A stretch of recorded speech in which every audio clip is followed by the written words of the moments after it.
اور بنا اپنا ٹبر۔ نسیم بیگم کی باتیں سنتی وہ 2.5 سے لفظ مسکراتی رہی۔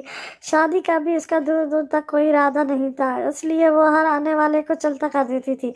اس نے لمبا عرصہ نسیم بیگم کو اپنے اور دیگر بہن بھائیوں کے پیٹ کا دوزخ بھرنے کے لیے محنت مشقت کرتے دیکھا تھا۔ اب وہ کسی قابل ہوئی تھی تو انہیں مکمل آرام دینا چاہتی تھی۔ جب تک منہا میٹرک سے فری ہو کر کوئی چھوٹا موٹا کام دھندا شروع نہیں کر دیتا، تب تک وہ بھی شادی نہ کرنے کا ارادہ کر چکی تھی۔ چھلنگا پلنگ پر لیٹ کر اس نے وہیں تینوں چادریں ملا کر اوڑھی اور آنکھیں موند گئی۔ کچھ دیر تک یوں ہی لیٹے لیٹے اسے نہ جانے کیا یاد آ گیا تھا جو منہ بنا کر بڑبڑائی تھی: احسان فراموش، بدتمیز، کمینہ۔ ایک ہفتہ لگا تھا جنید چودھری اور سلمان شیخ کو ان کی پکڑ میں آئے، لیکن 1 مہینہ لگا تھا داؤد نے مکمل طور پر صحت یاب ہونے میں۔ جسم سے زیادہ اسے ذہنی تکلیف نے بیمار رکھا تھا۔ اپنے پرانے وفاداروں کی غداری اور موت کے بے پناہ خوف نے اسے سہما کر رکھ دیا تھا، لیکن براؤن جیسے وفاداروں کے بھرپور ساتھ کی وجہ سے وہ قدرت سنبھل گیا تھا، بلکہ یہ کہنا غلط نہ ہوگا کہ وہ پہلے سے زیادہ خطرناک بن چکا تھا۔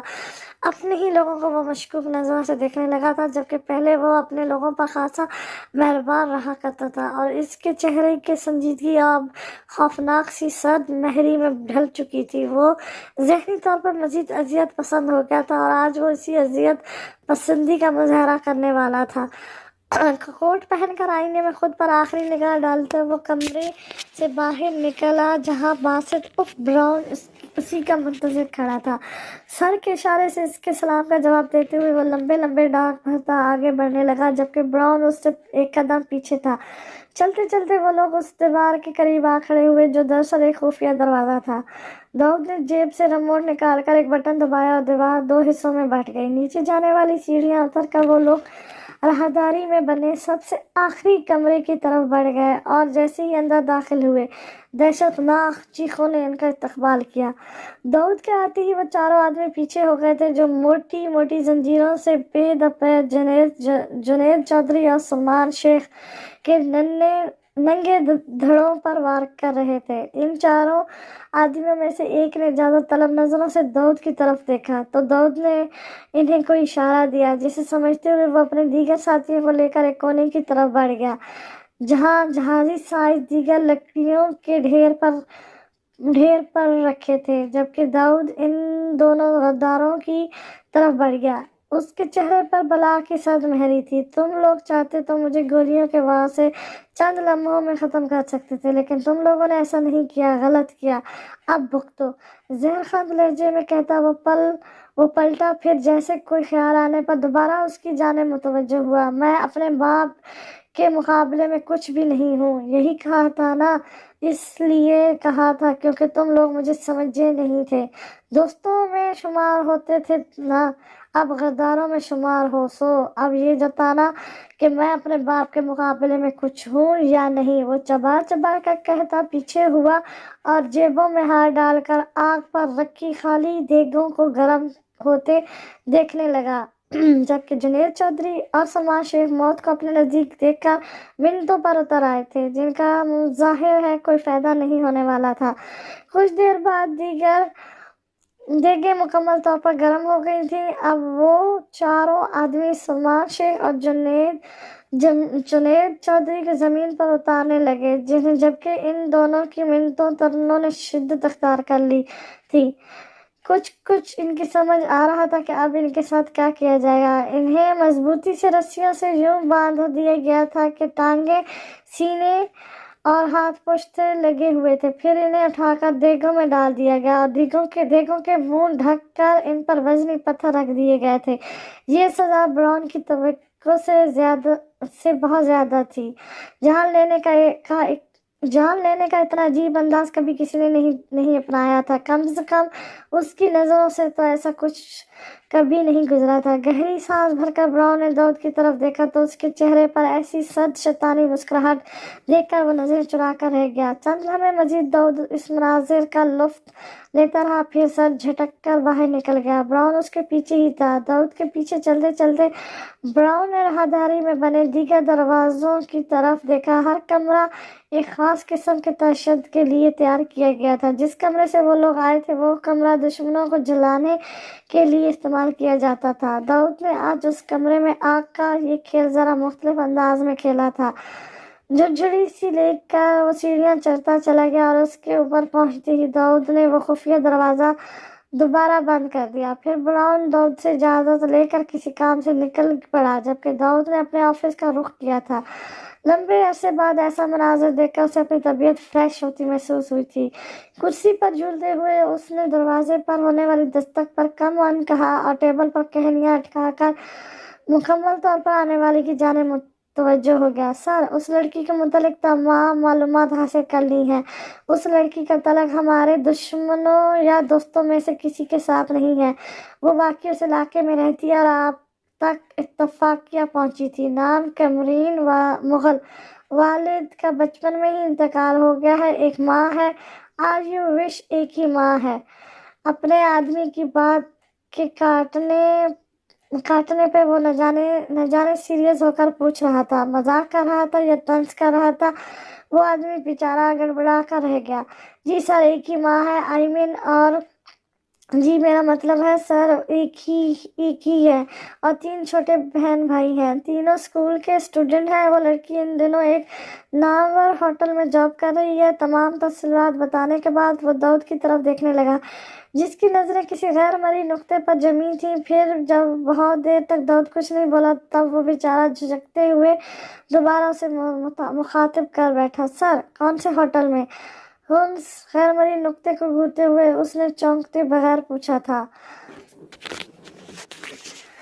ہائے اللہ، کیا ہوا؟ سنبل کی چیخ پر کمرین نے بیزاری سے پوچھا۔ خوف اس کے ایک ایک انداز سے جھلک رہی تھی۔ اس ہوٹل والی جاب سے وہ سخت ناخوش تھی۔ جتنی وہ بدمزاج اور جذباتی تھی، یہ جاب اتنی برداشت طلب تھی۔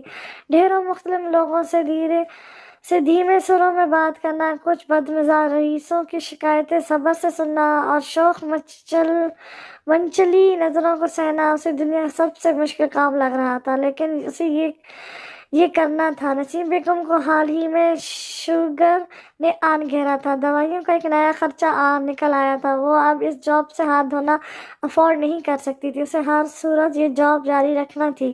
نئی اور بہتر سیلری والی جاب ملنے تک۔ داؤد یوسف نے اپنے کچھ غداروں کا دیکھ کیا حال کیا۔ اپنے موبائل کی روشن اسکرین سنبل نے اس کے سامنے لہرائی۔ کمرین کو ابکائی آئی۔ اسکرین پر نظر آتا مناظر تھا ہی اتنا دہشتناک۔ یہ کیا ہے؟ غدار ہیں بیچارے، سنبل نے افسوس سے بتایا۔ غدار بیچارے نہیں ہوتے، کمرین نے منہ بنایا، لیکن ان کی حالت بیچاروں والی ہے۔ ویسے داؤد یوسف اپنے باپ سے زیادہ جلاد نکلا۔ خاور یوسف لوگوں میں اپنی دہشت پھیلانے کے لیے ایسی حرکتیں نہیں کرتا تھا۔ داؤد یوسف تو مجھے سائیکو لگ رہا ہے۔ داؤد یوسف خاور یوسف کا بیٹا ہے۔ خاور یوسف کہاں ہے؟ ہنسی منہ کھولے سنبل کی باتیں سنتی وہ کچھ حیرت کچھ سنجیدگی سے پوچھنے لگی، تمہیں ابھی تک یہی نہیں پتا چلا؟ سنبل چیخی، کیسے پتا چلتا؟ نہ ٹی وی ہے نہ انٹرنیٹ ہے سے لینا دینا ہے۔ اچھا بتاؤ نا داؤد یوسف، اب اگر آگے آ چکا ہے تو خاور یوسف کہاں ہے؟ کمرین کے چہرے پر سنجیدگی کی گہری چھاپ تھی۔ وہ تو کب کا مر کھپ گیا۔ افسوس سے اسے دیکھتے ہوئے سنبل نے گویا اسے بریکنگ نیوز دی تھی۔ خاور یوسف مر گیا؟ لبوں پر ہاتھ دھرے کمرین عجیب و غریب کیفیت کا شکار تھی۔ اسے خوش ہونا چاہیے یا افسردہ ہونا چاہیے، اسے سمجھ نہیں آ رہا تھا اپنے جذبات۔ ہاں، بی بی مر گیا ہے اور میں بھی مر گئی ہوں۔ یکدم سنبل کا انداز بہکا۔ کمرین نے خود کو سنبھالتے ہوئے ان عجیب کیفیتوں سے پیچھا چھڑایا اور بیزاری سے اسے دیکھا۔ سنبل روز ہی کسی نہ کسی پر مر رہی ہوتی تھی، آج کس پر؟ اس کا لہجہ بیزار تھا۔ سنبل نے ہونس گلاس ڈور کی طرف دیکھتے ہوئے انگلی سے اشارہ کر دیا۔ کمرین نے انگلی کی تعقیب میں گلاس ڈور دھکیلتے اور اپنی طرف ہی آتے اس شخص کو بطور دیکھا۔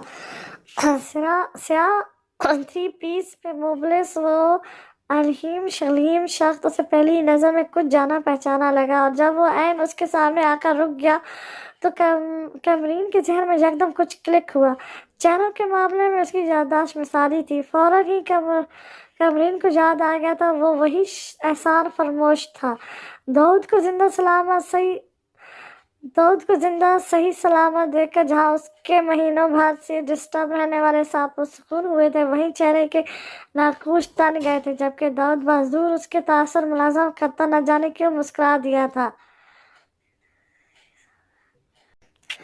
کمرین کی نظروں میں اپنے لیے شناسائی دیکھ کر داؤد نے ایک ہاتھ سینے پر دھرا اور گردن کو تھوڑا سا خم دے کر گویا ہوا، میرا خیال ہے آپ مجھے پہچان گئی ہیں، نام شاید بھول چکی ہو، ناچیز کو احمد یزدانی کہتے ہیں۔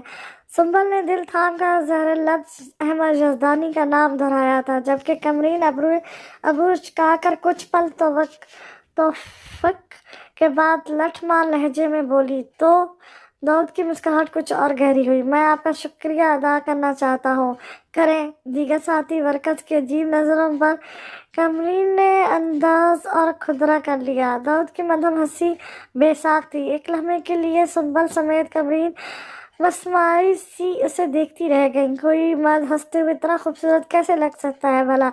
شکریہ، دھیمی آواز میں کہتے ہوئے اس نے ایک چٹتی سی نظر سنبل پر ڈالی تھی۔ اس چٹتی سی نظر میں اتنی واضح ناگواری تھی کہ سنبل گڑبڑا کر ایکسکیوز کرتی تیزی سے وہاں سے چلی گئی۔ کمرین نے کچھ تعجب سے جاتی ہوئی سنبل کی پشت دیکھ کر دوبارہ داؤد کی طرف دیکھا تھا، جس کے چہرے پر نافہم سا تاثر لیے لمبی سی خوبصورت مسکراہٹ سجی تھی۔ ٹھیک ہے، میں نے کیا شکریہ قبول، اب کیا؟ وہ اسے ہم سر پہ کھڑے دیکھ کر چڑ سی گئی۔ اس شاندار شخص کی وجہ سے کافی ساری نظریں ان کی طرف اٹھی ہوئی تھی، خاص طور پر لڑکیوں کی، اور وہ اتنی نظروں کا بزگر بننے پر جذبس ہو رہی تھی۔ آپ نے میری جان بچائی ہے، یہ کوئی چھوٹا موٹا احسان نہیں ہے، بس ایسے ہی پھیکا سا شکریہ، میرا دل نہیں مانتا، بناوٹی دل گرفتی سے کہتے ہوئے داؤد ایک قدم اور آگے بڑھا تو کمرین جلدی سے 2 قدم پیچھے ہوئی اور گھور کر داؤد کو دیکھا۔ ٹھیک ہے پھر، آپ 10 منٹ تک ایک ٹانگ پر اچھلتے ہوئے تھینک یو کہتے جائیں، میں ذرا تب تک اپنا کام کر لوں۔ مینیجر کی نظروں پر گڑبڑاتے ہوئے وہ تیزی سے اس کے پاس سے گزر گئی تھی، جبکہ داؤد تصور میں خود کو تھینک یو کا راگ الاپتے اور ایک ٹانگ پر چلتے دیکھ کر آنکھیں گھما کر رہ گیا۔ اپنے کام میں مگن کمرین کو گہری نظروں سے دیکھتے ہوئے وہ ایک ٹیبل کی طرف بڑھ گیا اور ہاتھ کی مٹھی پر گال اٹکائے یک اٹک اسے تکنے لگا، جو اس کی ذات کو بالکل ہی فراموش کر چکی تھی۔ داؤد اس بے نیازی پر ٹھنڈی سانس بھر کر رہ گیا۔ اسے خود بھی سمجھ نہیں آ رہا تھا کہ کمرین کے معاملے میں سے کچھ کلیئر ہو جانے کے باوجود وہ کیوں یہاں چلا آیا تھا اور اب کیوں یک اٹک اسے گھورے جا رہا تھا۔ اس نے چاہا وہ اٹھ کر چلا جائے، لیکن وہ ایسا نہیں کر پایا اور اپنی اسی بے بسی پر اس کی کشیدہ پیشانی بلوں سے بھر گئی تھی۔ سر، ایک ویٹر مینیو کارڈ پکڑے اس کے پاس چلا آیا اور مدھم آواز میں اسے اپنی جانب متوجہ کرنے کی کوشش کی۔ داؤد نے بغیر اس کی طرف دیکھے یا چونکے بھونس کمرین کو اپنی نظروں کے حارس میں لیے کافی کا آرڈر دیا۔ وہ ویٹر ایک نظر اس کی نظروں کے تعاقب میں کمرین پر ڈال کر سر کو جنس دیتا آگے بڑھ گیا، جبکہ داؤد کے لب بے ساکھ مسکرائے تھے۔ وہ مناظر ہی کچھ ایسا تھا۔ کمرین نے ایک موٹے سے بچے کو اس کے والدین کی نظر سے بچا کر منہ اور بازو پھیلا کر موٹے ہونے کا کمینہ سا اشارہ کیا تھا، جس پر اس بچے کے چہرے پر غم کے سائے لہرانے لگے تھے، جبکہ کمرین اپنی بڑھتی ہنسی ضبط کرتے ہوئے مینیو کارڈ لہراتی ایک ٹیبل کی طرف بڑھ گئی تھی۔ کہنی ٹیبل سے ہٹا کر داؤد نے کمرین سے نظریں ہٹا کر دوبارہ اس بچے کی طرف دیکھا تو اسے اپنی ہی جانب متوجہ پایا۔ وہ شاید داؤد کی بظاہری شخصیت سے متاثر ہو رہا تھا۔ داؤد کو نہ جانے کیا سوجی کہ اپنا منہ اور بازو پھیلا کر کمرین جیسا ہی اشارہ کر بیٹھا۔ بچے کے چہرے پر شوق کا تاثر ابھرا، گویا وہ کہہ رہا ہو، انکل آپ بھی۔ نچلا لب کچل کر اپنی ہنسی چھپاتے ہوئے داؤد نے دوبارہ کمرین کو نظروں کے حارس میں لیا۔ یہ چھوٹی سی بچکانہ حرکت اس کر کے اسے پتہ نہیں کیوں بڑا مزہ آیا تھا۔ الو کا پٹھا، منحوس مارا کمینہ، بے شرم، بے غیرت، بے حیا، خدا کرے اندھا ہو جائے۔ غصے سے بڑبڑاتے ہوئے کمرین نے نظروں ہی نظروں سے داؤد کا قتل کیا، پھر پیر پٹکتے ہوئے ڈریسنگ روم کی طرف بڑھ گئی۔ دوپہر سے رات ہو چکی تھی، اس کے گھر جانے کا وقت ہو گیا تھا، لیکن داؤد اسی جگہ بیٹھا اسے اپنی خاموش نظروں سے حاضر کرتا رہا تھا۔ کمرین کو داؤد کی ذہنی حالت پر شبہ بھی ہونے لگا تھا۔ وہ کیوں آخر اسے مسلسل گھورے جا رہا تھا؟ اس کے گھورنے سے بھی زیادہ بڑا مسئلہ یہ تھا کہ وہ خود بھی اٹکی باندھ کر گھورے جانے کے قابل تھا۔ ہوٹل مینیجر اور دیگر ورکر اس سے لے کر ہر آنے جانے والا ایک بار تو ضرور ٹھٹک کر اس مردانہ وجاہت کے شاہکار کی طرف دیکھتا تھا، اور پھر اس کی روشن ساکھ نظروں کے تعاقب میں سب کی نظر کمرین تک بھی جا پہنچتی تھی، اور پھر نظروں میں عجیب سی تاثر ابھرنے لگتے تھے، کہیں حسد، کہیں رشک، کہیں شوخی، کہیں ناگواری۔ یہ دن کمرین کے لیے سب سے زیادہ صبر آزما ثابت ہوا تھا۔ غصہ پینے کے لیے اس نے پانی کے اتنے گلاس چڑھائے تھے کہ اب اسے اپنا پیٹ پانی سے بھرا مٹکا محسوس ہو رہا تھا۔ ہوٹل کا مخصوص لباس بدل کر وہ سادے سے شلوار قمیض میں مبلس اپنا بڑا سا بیگ شانے پر اٹکائے بڑبڑاتی ہوئی ہوٹل سے باہر نکلی اور فٹ پاتھ پر چلنے لگی، جب اچانک ہی اس کے پہلو میں وہ بڑی سی سیاہ گاڑی آن رکی۔ ایک لمحے کے لیے کمرین سپٹ آئی۔ اسے لگا کہ ابھی اسے گاڑی میں کھینچ کر اغوا کیا جائے گا، لیکن گاڑی کے شیشے سے نمودار ہوتا داؤد کا چہرہ اسے پرسکون کرنے کے ساتھ ہی توب بھی دلا گیا تھا۔ داؤد نے بازور اس کے چہرے سے چھلکتا جلال دیکھا، پھر صلاح جو انداز میں مسکراتے ہوئے گاڑی سے نکل کر اس کے سامنے آ کھڑا ہوا۔ وہ دراصل میں شکریہ ٹھیک سے ادا کرنا چاہتا ہوں، وہ باسیغ بھولے پن سے بولا تھا، لیکن انداز سراسر زجر کرنے والا تھا۔ کیسے ٹھیک سے؟ ہاں، کیسے ٹھیک سے؟ بتایا تھا میں نے کہ کیسے ٹھیک سے شکریہ ادا کرنا ہے۔ چلو شروع کرو، ایک ٹانگ پہ ناچنا، میں کھڑی ہوں یہاں 10 منٹ تک، ہر درجہ سنجیدگی سے کہتی وہ سینے پر بازو لپیٹے منتظر نظروں سے اسے دیکھنے لگی۔ داؤد نے ابرو اچکائے۔ میں مذاق نہیں کر رہا، میں واقعی آپ کا اچھے طریقے سے شکریہ ادا کرنا چاہتا ہوں۔ وہ واقعی کمرین کے لیے شکریہ کے طور پر کچھ ایسا کرنے کا خواہشمند تھا جو اس کی ذات کو کمرین کی یادداشت میں ہمیشہ کے لیے محفوظ کر دے۔ شدید جھنجھلاہٹ کا شکار ہوتے ہوئے کمرین نے اسے خود کو آگ لگانے کے لیے کہا اور دائیں طرف سے نکلنے لگی، لیکن داؤد نے بازو اس کے آگے پھیلا کر اسے اور تشل دلایا تھا۔ کیا مصیبت ہے؟ سیکو ہو کیا؟ ٹھیک ہے، میں نے تھوڑی بہت مدد کی، لیکن اگر اللہ کو منظور نہ ہوتا تو مزید تم ایک سانس بھی نہیں لے سکتے تھے۔ زندگی موت اللہ کے ہاتھ میں ہے، اگر زندگی بچ جانے کی اتنی خوشی ہے تو جا کر شکرانے کے نفل ادا کرو۔ میرے پیچھے کیوں پڑ گئے ہو؟ میرا دماغ گھوما نہ تو میں تمہارا منہ توڑنے سے بھی گریز نہیں کروں گی۔ اگر میں اب تک برداشت کر رہی ہوں تو صرف اس لیے کیونکہ یہ جاب میرے لیے ضروری ہے۔ ہوٹل کی حد تک میں مجبور تھی، لیکن یہاں مجھے کسی کا باپ بھی نہیں روک سکتا تمہاری آنکھیں نکالنے سے۔ غصے سے پھولتی ناک، سکڑتی آنکھیں، بھیجی دانت اور لہستی انگلی، داؤد نے بزور ہر چیز کا جائزہ لیا، پھر کان کھجاتے ہوئے بولا، تو تمہیں ایز اے تھینکس میری آنکھیں چاہیے؟ ویسے مجھے بھی میری آنکھیں بہت پسند ہیں، کیا تمہیں بھی؟ یا اللہ! کمرین نے اپنے چھوٹے سے جوڑے میں قید بال نوچے، اونچی پونی ٹیل کے گرد لپٹے جوڑے کی صورت اختیار کیے، بال کھینچے جانے پر واپس پونی ٹیل کی شکل اختیار کرتے اس کی گردن پر جھولنے لگے۔ یہ گاڑی تمہاری ہے؟ کمرین نے یکدم سر اٹھا کر انگوٹھے سے گاڑی کی طرف اشارہ کرتے ہوئے خطرناک سنجیدگی سے پوچھا۔ داؤد نے فوراً سر ثابت میں ہلا دیا۔ ایز اے تھینکس اسے مجھے دے دو، پورے 32 دانت نکال کر چیلنجنگ انداز میں کہتی وہ اس وقت ہکا دھکا رہ گئی تھی جب داؤد نے جھٹ کار کی چابی اسے تھمائی اور ہاتھ ہلاتے ہوئے تیزی سے آگے بڑھتا اندھیرے میں اوجھل ہو گیا۔ کتنی ہی دیر تک وہ جنس تک نہیں کر پائی، پھر گڑبڑا کر ہاتھ میں موجود چابی اور پھر کار کو دیکھا، پھر اس طرف منہ کر کے اونچی آواز میں اسے پکارنے لگی جس طرف وہ گیا تھا، لیکن جواب ندیدہ تھا۔ کمرین کو پکا یقین ہو گیا تھا اس شخص کے اوپری حصے کا کوئی اسکرو ڈھیلا ہے۔ کچھ دیر تک ترچھی للچاتی نظروں سے کار کو گھورتے رہنے کے بعد اس نے چابی کار کی چھت پر پٹک دی۔ پھر وہ یوں دوڑ پڑی جیسے پیچھے پاگل کتے پڑ گئے ہوں۔ دوسری طرف داؤد جو بظاہر فٹ پاتھ پر چلتے چلتے مڑ گیا تھا، در حقیقت نظروں سے اوجھل ہو کر اس 3 منزلہ عمارت کی چھت پر چڑھا، اس کی تمام حرکات اور سکنات کا جائزہ لے رہا تھا۔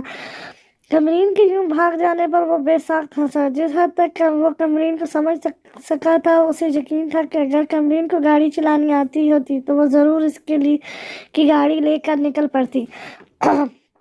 اپنی ترشیدہ داڑھی کھجاتے ہوئے وہ سر جھٹک کر یکدم بالکل سنجیدہ ہو گیا اور پہلو میں سیٹ شدہ ہتھیار کی طرف بڑھ گیا۔ دوربین سے دور جاتی کمرین اور قریب آتی سفید کار کو دیکھتے ہوئے اس نے فون کان سے لگا لیا۔ اس وقت اس کا چہرہ بالکل سپاٹ تھا۔ سر، وہ گاڑی رئیس خانزادہ کے بیٹے کی ہے اور وہ کار میں کسی لڑکی کے ساتھ موجود ہے، اسی کا ایک ساتھی جو قریب ہی کی ایک عمارت میں چھپا ہوا تھا، جو فون پر مطالعہ کر رہا تھا۔ جواب میں داؤد نے صرف انکار بھری اور اگلے ہی پل وہ نشانہ لے چکا تھا۔ سابقہ روئی سے چلتی کار ڈگمگائی اور پھر گھومتے ہوئے درخت سے ٹکرا گئی۔ مطمئن ہوتے ہوئے داؤد نے دوربین سے جائزہ لیا تو کار ڈرائیور کا تن وہ نوجوان بے جان پڑا تھا اور اس کی چلائی گئی گولی عین اس کے سر پر لگی تھی۔ بچنے کا کوئی سوال ہی نہیں اٹھتا تھا، جبکہ اس کے ساتھ بیٹھی لڑکی ایکسیڈنٹ کا شکار ہوئی تھی۔ اس کا جینا یا مرنا اہمیت نہیں رکھتا تھا۔ تو پرسکون ہوتے ہوئے وہ پیچھے ہو گیا۔ واہ، تو آپ وہ گاڑی لے آتی نا؟ نرمین کا لہجہ حسرت بھرا تھا۔ مجھے ڈرائیونگ نہیں آتی نا یار، ورنہ لے آتی اور بیچ دیتی، پھر ہم امیر ہو جاتے۔ لاکھوں کی کار تھی وہ۔ کمرین کا انداز پر ملام تھا۔ تمام صورت و حال دسترخوان کے گرد بیٹھی وہ ان سب کے گوشت گزار کر چکی تھی اور نسیم بیگم کی طرف دیکھنے سے دستہ گریز کرتے ہوئے اب بہن بھائیوں کے تصورے سن رہی تھی۔ ادھر دیکھو مانو۔ حیرت انگیز طور پر اچانک ہی جب نسیم بیگم نے اسے پکارا تو انداز میں کوئی تلخی نہیں تھی اور یہ بات کمرین کو خلاف معمول سی لگی تھی۔ جب ہی وہ بھی کچھ سنجیدہ سی ہو کر ان کی جانب متوجہ ہو گئی۔ تم نے مجھے یہ جنگل والی بات پہلے کیوں نہیں بتائی؟ انداز میں ناگواری کم، تشویش زیادہ تھی۔ مجھے اندازہ نہیں تھا کہ اس شخص سے دوبارہ ملنا ہوگا، وہ شانے اچکا کر لاپرواہی سے بولی۔ تمہیں اندازہ بھی ہے جو صورتحال تم بتا رہی ہو وہ کتنی غیر معمولی ہے؟ اگر جنگل میں اس لڑکے کو کچھ ہو جاتا، خدا نخواستہ پولیس کیس بن سکتا تھا، اور اب جو تم بتا رہی ہو وہ لڑکا جس طرح پیچھے پڑ گیا ہے، مجھے تو ڈر لگ رہا ہے۔ نسیم بیگم کی آخری بات پر چھوٹے 3 بہن بھائیوں ایک دوسرے کو دیکھ کر ہنس پڑے، کیونکہ انہیں تو یہ سب بہت فلمی اور مزے کا لگ رہا تھا، جبکہ کمرین نے افسوس سے سر ہلایا تھا۔ ارے امی، جدید دور ہے، ہراساں کرنے کے انداز بھی جدید ہو گئے ہیں۔ وہ عام سی اوچھی حرکتیں کرتا تو ہوٹل سے نکالا جا سکتا تھا، اسی لیے اس نے آنکھوں کی گستاخیاں کی۔ باہر جاب کرنے والی لڑکیاں کو اکثر ایسی صورتحال کا سامنا کرنا پڑتا ہے، اس میں ٹینشن والی کیا بات ہے؟ کمرین کے اطمینان میں فرق نہیں پڑا تھا۔ فضول مت بولو اور میری بات غور سے سنو۔ یہ لڑکا اگر کبھی دوبارہ یا کوئی بھی مرد اگر دقیانوسی یا جدید جیسے بھی انداز میں ہراساں کرے، اسے اگنور کیا کرو۔ کوئی ضرورت نہیں ہے ٹارزن کی خالہ بن کر منہ لگنے کی، جتنی بھی مضبوط اور بہادر بن جاؤ ہو تم لڑکی ہی۔ نسیم بیگم کا انداز اچھا خاصا سخت تھا۔ اف امی، بات کہاں تھی، آپ کہاں لے گئی؟ چڑھ کر کہتی کمرین اٹھنے لگی جب نسیم بیگم نے اس کا بازو سختی سے پکڑ کر اسے واپس بٹھا دیا بلکہ پٹخ دیا۔ آئندہ ہرگز بھی کسی کو الٹے یا سیدھے جواب نہیں دو گی۔ کوئی کیسی بھی حرکت کرے، نظر انداز کر دینا، خود ہی پیچھے ہو جائے گا سامنے والا۔ اس کا انداز اتنا قطعی تھا کہ کمرین کو وعدہ کرتی ہی بنی۔ داؤد اگلے دن پھر ہوٹل آیا تھا اور ویسے ہی ٹکی باندھ کے اسے دیکھتا رہا تھا۔ آج تو ہوٹل کملا بھی مینی خیزی سے کمرین کی طرف دیکھ رہا تھا۔ کل بہت سے لوگوں نے اسے ایک رئیس زادی کی شرارت سمجھتے ہوئے درگزر کر دیا تھا، لیکن داؤد کا آج پھر آ جانا اور کمرین کو اپنی نظروں کے حارس میں لیے رکھنا سب کو ٹھٹکا گیا تھا۔ دل ہی دل میں بیشتاب کھاتی کمرین نے بے ساخت ہی اس وقت شکر ادا کیا تھا اس وقت شکر ادا کیا تھا جب وہ اٹھ کر نظروں ہی نظروں میں اسے الوداع کہتے ہوئے وہاں سے چلا گیا تھا، ورنہ کمرین کا خیال تھا کہ داؤد آج بھی سارا دن ہوٹل میں ہی بیٹھا رہے گا اور اپنا سولڈ کوڈ خاص شکریہ ادا کرنے کی کوشش کرے گا۔ اسے لگا نسیم بیگم کی بات درست تھی، نظر اندازی ہی اسے ایسے لوگوں کا علاج ہے۔ پھر اس نے خود سے بھی عہد کر لیا کہ داؤد اور داؤد جیسے دیگر لوگوں کو نظر انداز کرنے کا۔ اگلے دن داؤد پھر آیا، پھر وہی حرکت کی اور کمرین نے نظر انداز کر دیا۔ اگلے دن پھر سے یہی کچھ ہوا، اس کے اگلے دن پھر اور پھر اور پھر اور پھر 25ویں دن تھا اور یہ خاموش تماشا جاری تھا۔ بس یہ فرق ہوتا تھا کہ داؤد کبھی جلدی چلا جاتا، کبھی سارا دن بیٹھا رہتا۔ اب تو ہوٹل کملا بھی اس خاموش تماشے سے بیزار ہو گیا تھا اور منتظر تھا کسی دھماکے دار سین کا۔ دوسری طرف کمرین تھی جس کی برداشت کی حد ہو چکی تھی اور وجہ اس کی چند کولیگز کی الٹی سیدھی باتیں تھی۔ وہ خاموش رہ کر نظر انداز کر کے بھی زیر بحث آ رہی تھی، اس کے کردار پر انگلیاں اٹھ رہی تھی، تو کیوں نہ وہ ایک بار اس ڈھیٹ انسان کا دماغ صاف کر ہی دے۔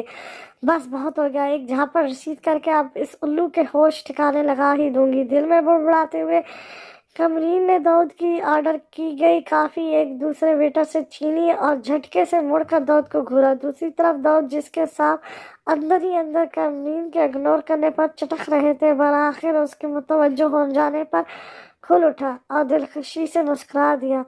کمرین جیسی ہر جانہ تیور لیے اس کی طرف بڑھ رہی تھی۔ داؤد کو اچانک اندیشہ لاحق ہوا کہ کہیں وہ کافی کا کپ اس کے سر پر ہی نہ الٹ دے، لیکن شکر تھا کمرین نے مگ ٹیبل پر پٹکتے پر ہی کفیت کیا تھا۔ کیا مسئلہ ہے تمہارے ساتھ؟ ہاں کیا مطلب کیا مسئلہ ہے؟ بھولا سا منہ بنا کر اجنبی بنتا داؤد اس کے غصے کو ہوا دے گیا تھا۔ دیکھو مجھ سے یہ غلطی ہوئی، میں مانتی ہوں، مجھے تم جیسے ٹھرکی کی جان نہیں بچانی چاہیے تھی بلکہ تمہیں وہی جنگل میں دفن کر دینا چاہیے تھا، لیکن اب ہو گئی غلطی تو معاف کرو مجھے، جان چھوڑو میری، کیوں مجھے روز روز دن رات اپنی ملہوس شکل دکھا کر پریشان کر رہے ہو؟ اگر تم میری سفید چمڑی پر فدا ہو کر مجھ سے فلرٹ کرنے کی کوشش کر رہے ہو تو جان لو کہ نہ میں تمہاری طرح ہائی کلاس سے تلقنے والی لڑکی ہوں جو آگے سے دھان نکال کر تمہیں شہد دوں اور ڈیٹنگ شروع کر دوں، اور نہ ہی مجھے مڈل کلاس گھر کی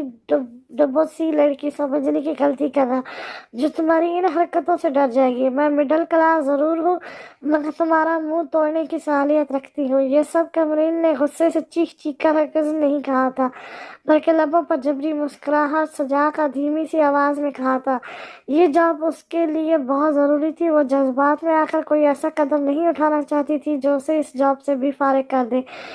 کمرین کے مسکرانے کے باوجود داؤد اس کے چہرے کی سرخی اور پیشانی اور گردن کی ابھرتی رگیں دیکھ کر اس کے غصے کا اندازہ لگا سکتا تھا۔ بے ساتھ داؤد کے لب مسکرائے تھے۔ جب تم مجھے تقریباً آدھے گھنٹے تک جنگل میں گھسیٹ سکتی ہو تو مجھے یقین ہے تم میرا منہ بھی توڑ سکتی ہو، سر دھن کر کہتا وہ شاید کمرین کو سراہ رہا تھا۔ الو کے کمرین کو یہ گالی بہت کم لگی تھی اس چھچورے ڈھیٹ انسان کے لیے، اور اس سے بڑی گالی دے کر وہ کوئی مصیبت ساتھ نہیں لے سکتی تھی۔ سو مٹھیاں بھیج ضبط کرتی ہوئی جھٹکے سے مڑ کر وہاں سے چلتی چلی گئی اور پیچھے داؤد اس کی پشت پر نظریں جمائے ٹھنڈی کافی کا کپ لبوں سے لگا کر زیر لب بڑبڑایا تھا، آئی لائک اٹ یار، پیس تو چیک کر ذرا کیا چال ہے۔ بہودہ قسم کے انداز میں دبے گئے کمر پر داؤد نے چہرہ موڑ کر اس لڑکے کو بھرپور دیکھا تھا جس کی نظر کمرین پر ہی جمی تھی۔ بکواس نہیں کر، جلدی ٹھوس، دیر ہو رہی ہے۔ سامنے بیٹھا لڑکا شاید کچھ شرمیلا تھا یا شاید کچھ خوش قسمت۔ داؤد نے اس لڑکے کو خوش قسمت ٹھہراتے ہوئے ایک بار پھر سر سے پیر تک کمر پاس کرنے والے لڑکے کو دیکھا اور ٹیبل پر دھرا فون اٹھا کر کوئی نمبر ڈال کر کے کان سے لگا لیا۔ بلو کوٹ، وائٹ شرٹ، بلیک پینٹ اور لمبے بال۔ جیسے ہی ریسٹورینٹ سے باہر نکلے اسے قبر میں پہنچا دو۔ سرسری انداز میں حلیہ بتانے کے بعد داؤد کا لہجہ آخر میں سنگین ہو گیا تھا۔ یس سر۔ دوسری طرف سے جواب ملنے پر داؤد نے کال کاٹ کے موبائل واپس ٹیبل پر دھر دیا اور سد نظر اس شخص پر ڈالتا دوبارہ کمرین کی جانب متوجہ ہو گیا۔ اس کے نابی لب پھر سے مسکرانے لگے تھے۔